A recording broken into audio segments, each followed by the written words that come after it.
So as a rule of thumb in this industry, when you're looking at performance of a fund, generally speaking, the charges intrinsic within that fund are disclosed within the performance. So at the very bottom there, it's telling me on my analytics chart that this fund, Emerging Markets Equity SEAC, has achieved 74% over 5 years. And again, I can be rest assured that the charges associated with that share class are indeed within the performance series of the fund, and therefore the figure at the bottom is indeed net. Now, there are subtle nuances and exceptions to every rule in this industry, but again, more often than not, the performance figures will indeed be net of the underlying fund charge. Now, something else to consider when we're talking about charges intrinsic within a fund is what if I'm looking at a model portfolio solution. Now, many of you will know we've got our MPS directory and analytics. It gives you access to between 50 and 60 different MPS providers and their various different mandates. The one I'm looking at here is our FE Model Portfolio 3, but this is true for any MPS solution you look at. When I'm looking at the performance of an MPS solution built within analytics, yes, the performance is always going to be net of fund charge, as indeed it is with every other fund, but equally it's also net of the DFM fee. It's usually a discretionary management charge levied on top of the fund charge, charged by the provider themselves, in this case us, FE Investments. And you can be rest assured as a user of analytics, when I'm looking at the performance of an MPS solution, the performance figures are net of fund charges and the underlying DFM charge.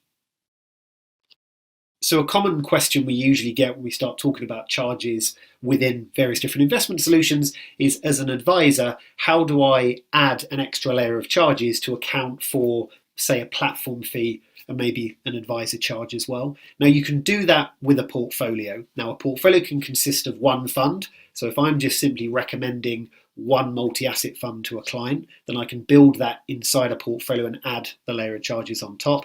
And equally, if I'm trying to propose or maybe construct someone's existing portfolio of 10 funds, again, so long as I'm building the portfolio, I can add those additional charges on the portfolio itself. But first and foremost, I've got to build a brand new portfolio. So click on Portfolio on the left-hand side and click on New Portfolio. Now, for my first scenario, if I just simply wanted to wrap some additional charges onto a one fund solution, again, find that one fund on the left-hand side. So in my case, I'm recommending my client invest in a MyFolio fund. So I'll add that across into my portfolio, assign 100% weighting on the right-hand side. And before I save it, I'll probably save the portfolio as MyFolio Manage 2. If you click on that little portfolio settings tab at the top, it allows you to add in some additional charges. Would you like to add an additional initial charge to account for your advisor fee? And more importantly, an additional annual charge. So my advisor fee might be 0.5%, but equally the platform that I'm looking to place this business on is going to be charging an extra 0.3. So in total, the extra layer of charges I want to include is 0.8. And if I now click on OK and save that as my MyFolio Manage 2 fund, I'll be able to show the performance net of, again, the advisor fee and the platform fee. And the same is true when you build a portfolio of multiple funds. On the left-hand side, if I add 5, 10, 15, 20 funds into my portfolio, assign the weighting to each, and again, overlay that with an additional layer of charges, click on Portfolio Settings and add the charge, similar to what we did with the last example.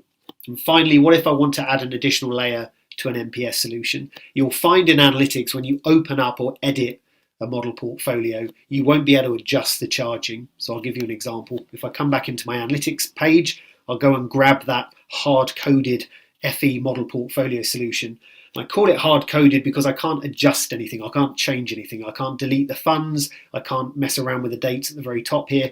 The system would kick up an error message saying you're not able to make adjustments to a portfolio that's, again, built on the database via the MPS directory.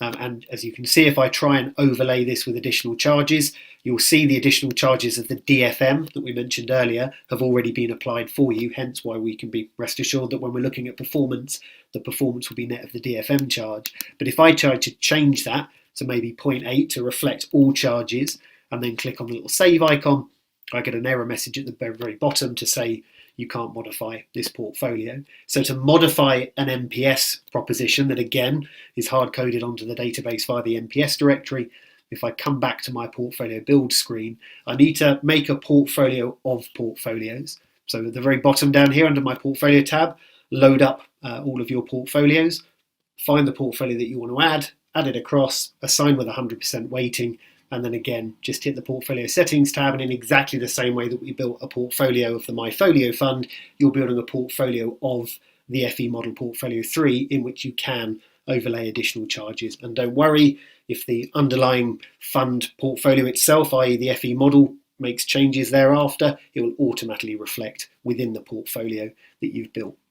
So there are lots of different applications you can use that for, not just to show accurate performance, but you might want to show the performance of the FTSE 100 with additional charges. You might want to show the average performance of a mixed investment fund using a sector with an additional layer of charge. And in that case, it's exactly the same as what we did with the funds. I build a portfolio, add the FTSE 100 to it, overlay the additional charges, and now I've got a portfolio on the system of the FTSE 100 with that additional layer of charge. I might also want to compare a portfolio with advisor charge and without, or indeed I might want to compare a portfolio with 0.5% charge against the same portfolio with a 1% charge. Again, lots of different ways you can use that feature. So I hope you found that tutorial useful. As ever, if you need any help on this, you've got our live chat facility on the bottom right hand corner. On the left hand side, you've got Contact Us that will provide you with the details to the help desk, and also training and guides that will give you links to all the different guides we've set up for every feature on the system, and also the ability to schedule a training session with our training team, and also to book yourself in with an analytics exam.